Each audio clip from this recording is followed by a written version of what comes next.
হয়তো ঈদ আসবে না, তো কি বলছেন কবি শুনবে। ফিলিস্তিনে কাঁদেছে এক ফালি চাঁদ, বারুতে ভরপুর সারা গায়।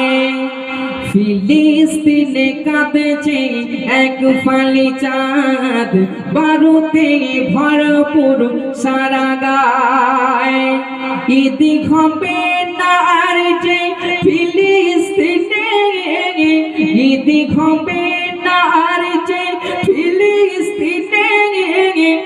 যারে যা চাঁদ তুই ফিরে যা, ফিলিস্তিনে কাঁদেছে এক ফালি চাঁদ, বারুদের গন্ধে সারা গা।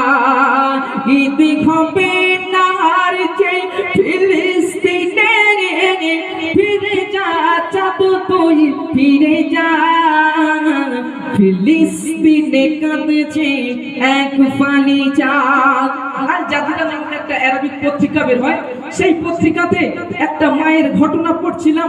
প্রথম রোজার দিনে ইফতারের ঘটনা, সন্তানদেরকে নিয়ে ইফতার করতে বসেছে, এমন করে দোয়া করতে বসেছে, হঠাৎ করে একটা গম্ভীর আওয়াজ আসে, ঘরের ভিতরে পড়লো। মা বলে, হঠাৎ করে চেয়ে দেখি আমার বাড়ির সবকিছু ছারখার হয়ে গেছে, আমার বাড়ির সবকিছু কেমন চুরমার হয়ে গেছে, আমার সন্তান